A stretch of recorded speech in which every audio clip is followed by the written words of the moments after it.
ഒരിടവേളയ്ക്ക് ശേഷം ഇന്ത്യയിൽ വീണ്ടും COVID-19 കേസുകൾ വർദ്ധിക്കുന്നതായി റിപ്പോർട്ട്. ഇതിൽ ഭൂരിഭാഗവും കേരളം, മഹാരാഷ്ട്ര, ഗുജറാത്ത്, തമിഴ്നാട് തുടങ്ങിയ സംസ്ഥാനങ്ങളിൽ നിന്നാണെന്നും റിപ്പോർട്ടിൽ പറയുന്നുണ്ട്. ദക്ഷിണ പൂർവേഷ്യൻ രാജ്യങ്ങളിൽ കോവിഡ് കേസുകൾ വലിയ തോതിൽ റിപ്പോർട്ട് ചെയ്യുന്നതിനാൽ കേരളത്തിലും കോവിഡ് വർദ്ധിക്കാൻ സാധ്യതയെന്ന് മുന്നറിയിപ്പ്. അതിനാൽ ജനങ്ങൾ ജാഗ്രത പാലിക്കണമെന്ന് മന്ത്രി വീണ ജോർജ് അറിയിച്ചിട്ടുണ്ട്. ഒമിക്രോൺ പരമ്പരയിൽപ്പെട്ട പിറോള സ്ട്രെയിൻ എന്നും അറിയപ്പെടുന്ന BA.2.86ന്റെ JN.1 ഉപവകഭേദമാണ് പുതിയ കേസുകളുടെ വർധനവിന് കാരണം. ഈ വൈറസ് നിലവിലുള്ള പ്രതിരോധ ശേഷിയെ തളർത്തുമെന്നും മനുഷ്യരിൽ നിന്നും മനുഷ്യരിലേക്ക് ഇവ വേഗത്തിൽ പടരുമെന്നും വിദഗ്ധർ ആശങ്ക പ്രകടിപ്പിച്ചിട്ടുണ്ട്. മാത്രമല്ല, ഒമിക്രോണുമായി ബന്ധപ്പെട്ട ലക്ഷണങ്ങൾ തന്നെയാണ് പിറോള വൈറസിന് ഉള്ളതെന്നും വിദഗ്ധർ ചൂണ്ടിക്കാട്ടുന്നുണ്ട്. അതേസമയം COVID-19ന്റെ ഒമിക്രോൺ വകഭേദത്തിന്റെ ഒരു പതിപ്പാണ് JN.1.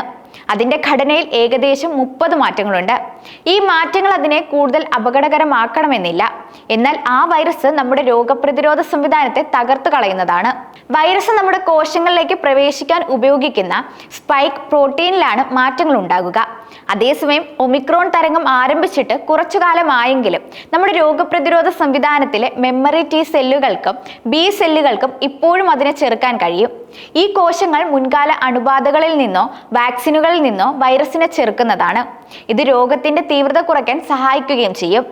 ഈ രോഗത്തെ കൂടുതലായി ശ്രദ്ധിക്കേണ്ടത് അനിയന്ത്രിതമായ പ്രമേഹം, വിട്ടുമാറാത്ത വൃക്കരോഗം, HIV തുടങ്ങിയ ആരോഗ്യ പ്രശ്നങ്ങൾ ഉള്ളവരും വൃക്ക മാറ്റിവെക്കൽ ശസ്ത്രക്രിയ കഴിഞ്ഞവർ എന്നിവരുമാണ് ശ്രദ്ധിക്കേണ്ടത്. പ്രായമായവർ, ഗർഭിണികൾ, കുട്ടികൾ എന്നിവരും കൂടുതൽ അപകട സാധ്യതയുള്ളവരാണ്.